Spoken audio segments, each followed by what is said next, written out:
The Berenstain Bears and Too Much Pressure by Stan and Jan Berenstain. When cubs and their parents get a little too busy, their everyday lives get a little too dizzy.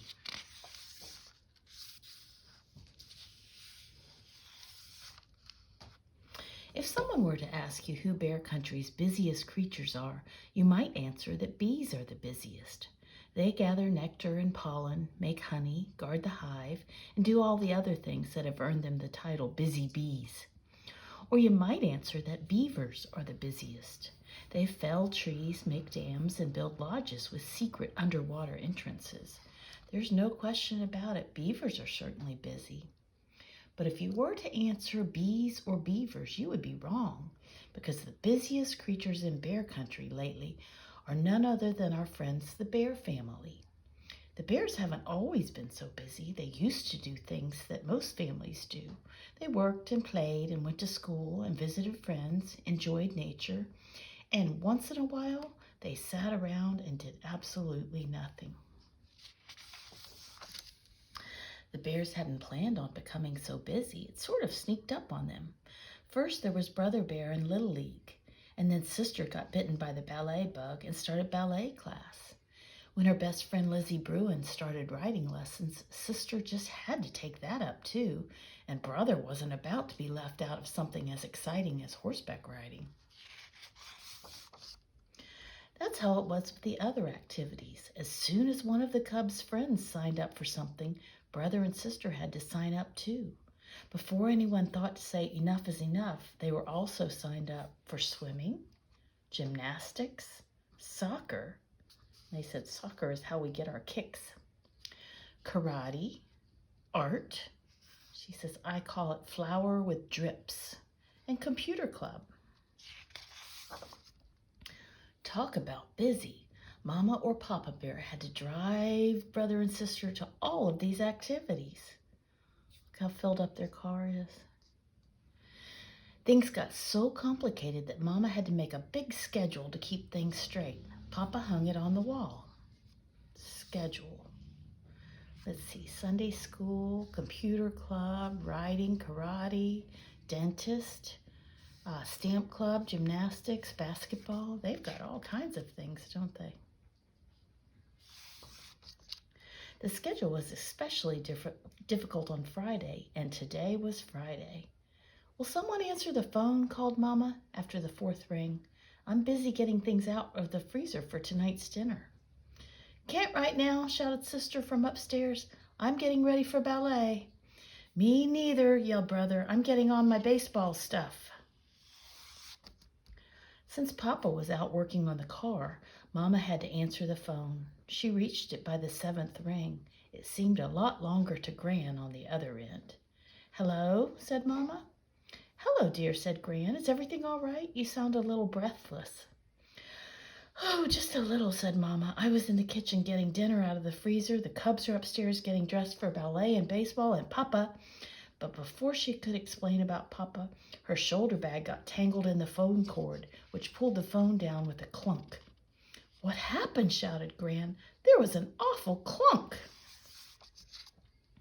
It was just the phone falling. Was there anything special, Gran? What Mama didn't explain was that when she stooped to pick up the phone, her hat fell off, and when she reached for it, she tripped over the cord, and she was now sitting on a tangled heap on the floor. Well, I was just calling to invite you all to dinner sometime soon, said Gran. Love to, Gran, but we're just on our way out, so let me check our schedule and we'll get back to you. Oh, fine, said Gran after a pause. Well, goodbye. Mama, said Sister, what are you just sitting on the floor playing with the phone cord? Come on, we're going to be late, said Sister. Drop me off first, shouted Brother on the way to the car. No, me first, cried Sister. No, me, insisted Brother. When Papa had tried to explain what had been wrong with the car, the spark plugs needed cleaning, Mama shouted, Not now, dear, and roared off, leaving him in a cloud of dust. Well, said Gran as she hung up the phone, there certainly is a lot going on over at that treehouse. That's the way young folks are, said Gramps. They like to get out and do things. Why, when I was a young feller... Doing things is one thing, said Gran. Overdoing, she added with a sigh, is something else again. If Papa could have heard Gran, he surely would have agreed. There was too much going on, too much coming and going, and too much rushing about, too much pressure. The Bear family's schedule was becoming a nightmare, as it turned out, a whole series of nightmares. The Cubs had planned to watch some TV that evening, but both were so stiff and tired, sister from ballet and brother from baseball, that they went to bed early and fell asleep and dreamed. Sister dreamed she was on a strange sort of merry-go-round, a merry-go-round of activities which went round and round and round. She wanted to get off, but no matter how hard she tried, she couldn't. Brother had a dream, too. He dreamed he was caught up in an enormous whirlwind of baseballs, soccer balls, and computers. And Papa dreamed he was trapped on a magic carpet that was zooming into a deep black hole. Only it wasn't a magic carpet. It was that awful schedule from the wall. Mama didn't have a nightmare. The reason she didn't was she didn't fall asleep all night. She lay awake staring into the darkness, wondering how she was going to get through the next day. After a quick breakfast, Mama packed a lunch for Papa, who was headed for work into the forest, and then she shooed the Cubs into the car. Hurry, she said. We have a difficult day ahead of us. There's art class, soccer, karate, and swimming, and we've got to squeeze in lunch and shopping.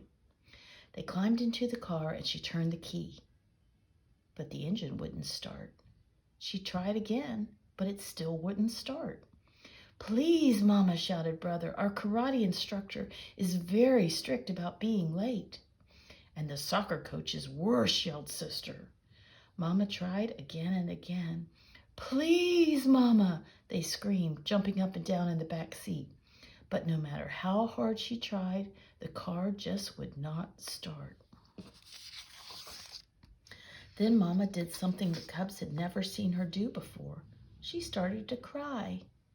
Big, wet tears rolled down her cheeks. The Cubs forgot about karate and soccer and everything else except for that their Mama was crying. What's the matter? Asked Brother. Tell us, please, begged Sister. But Mama just went boo-hooing up the front steps and into the house.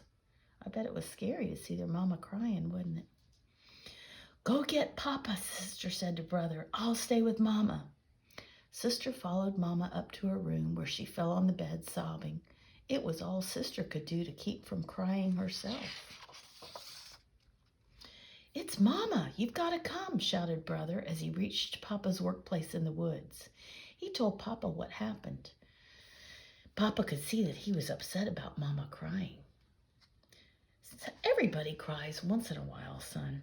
Even you? Asked Brother. Sometimes, Papa said. The problem with the car is those spark plugs. We probably need new ones. But the real problem is this schedule of ours. I know Mama didn't sleep well last night worrying about it.